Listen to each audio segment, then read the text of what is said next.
മാത്രമല്ല ഇതുപോലെ ലിയോപോൾസിന് താമസമുണ്ടായില്ല. അതേ രൂപത്തിൽ തന്നെ രാജാ ഗരോഡിക്ക് താമസമുണ്ടായില്ല. രണ്ടാമതൊന്നും ആലോചിക്കേണ്ടി വന്നില്ല.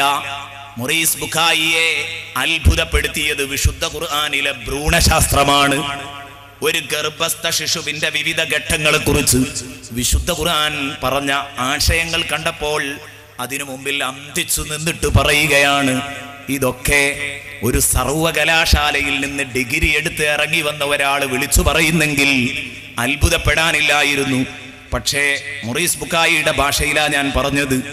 ആടുമേച്ച് നടക്കുന്ന മുഹമ്മദുർ റസൂലുള്ളാഹി ഇതൊക്കെ എങ്ങനെ പറഞ്ഞു? അവിടെ ദൈവികമായ ചില ഇടപെടലുകൾ നടക്കാതെ ഇത്രയും ആരുറപ്പുള്ള വചനങ്ങൾ വിളിച്ചു പറയാൻ കഴിയില്ല. ഇത് വിളിച്ചു പറയാൻ കഴിഞ്ഞിട്ടുണ്ടെങ്കിൽ അവിടെ ചില ഇടപെടലുകൾ നടന്നിട്ടുണ്ട്, അള്ളാഹുവിൽ നിന്നുള്ള ഇടപെടലുകൾ. അതുകൊണ്ടാണ് അവർ ഇസ്ലാമിലേക്ക് കടന്നു വരാൻ തയ്യാറായത്. ഒരു ഗർഭസ്ഥ ശിശുവിന്റെ വിവിധ അവസ്ഥകളെ കുറിച്ച് വിശുദ്ധ ഖുർആൻ പറയുന്നുണ്ട്. ഒരു സമയത്ത് വിസർജിക്കപ്പെടുന്ന ശുക്ലം, ആ ശുക്ലത്തിലുള്ള കോടിക്കണക്കിന് ബീജാണുക്കൾ, അതിലൊരൊറ്റ ബീജാണുവാണ് കേട്ടോ മനുഷ്യൻ. ഞാൻ ഓരോന്നിനും ആയത്തുകൾ വിശദമായി വിശുദ്ധ ഖുർആൻ മുമ്പിലുണ്ട്. അത് മറിച്ചിങ്ങനെ ഓതുമ്പോഴേക്ക് സമയം പോകും. അതുകൊണ്ട് ആയത്തുകൾ അങ്ങനെ ഓതിപ്പോകുന്നേ ഉള്ളൂ. സൂറത്തുൽ ഖിയാമ 37-ാം വചനം, അലം യഖു നുതുഫതം മിൻ മനിയ്യിൻ യുംനാ, ഒരു സമയത്ത് സ്രവിക്കുന്ന ശുക്ലത്തിലെ ഒരു ബീജഗണമായിരുന്നില്ലേ ഈ മനുഷ്യൻ?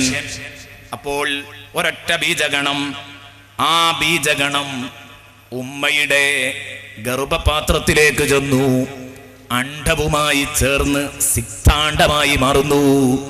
ഇതിനെക്കുറിച്ചാണ് ഖുർആൻ ഇന്നാ ഖലഖനൽ ഇൻസാന മിൻ നുതുഫത്തിൻ അംശാജിൻ നബ്തലീഹ് എന്ന് പറഞ്ഞത്.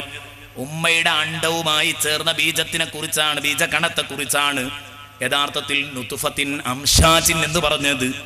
അത് കഴിഞ്ഞിട്ട് ആ പോയി നിൽക്കുന്ന സിക്താണ്ഡമില്ലേ, അത് അട്ടയെപ്പോലെ ഗർഭപാത്രത്തിൽ തൂങ്ങിപ്പിടിച്ച് ഒട്ടിപ്പിടിച്ച് തൂങ്ങിക്കിടക്കുന്ന രംഗം. ഖലഖൽ ഇൻസാന മിൻ അലഖ്. നോക്ക് നിങ്ങൾ, അലഖ് എന്ന് പറഞ്ഞതിന്റെ അർത്ഥം തന്നെ അറബി ഭാഷയിൽ അട്ട എന്നാണ്. അട്ടയെപ്പോലെ ഒട്ടിപ്പിടിച്ച് കിടക്കുന്ന രക്തക്കട്ട, അതാണ് അതുകൊണ്ട് ഉദ്ദേശിക്കുന്നത്. ഇതാണ് സിക്താണ്ഡം എന്ന് പറഞ്ഞതുകൊണ്ട് ഉദ്ദേശിക്കുന്നത്. ഖലഖൽ ഇൻസാന മിൻ അലഖ്, സൂറത്തുൽ അലഖിലെ 2-ാം വചനം. അങ്ങനെ അത് ഒരു അട്ടയുടെ ആകൃതിയിലാണ് തൂങ്ങിപ്പിടിച്ച് കിടക്കുന്നത്.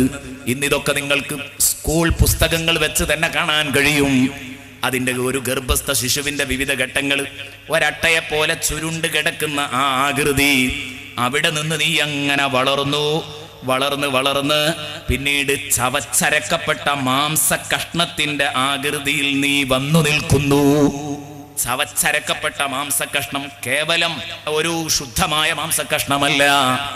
ഒരു മാംസകഷ്ണം കൊണ്ട് മുറിച്ചെടുത്താലുള്ള അവസ്ഥയല്ല, അത് അമ്മിയിരുട്ട് കുത്തിച്ചതച്ചാലുള്ള അവസ്ഥ എന്താണോ ആ അവസ്ഥയിലേക്ക് രൂപാന്തരപ്പെടുന്നു. ഇതാണ് ഖുർആൻ പറഞ്ഞത്, സുമ്മ ഖലഖന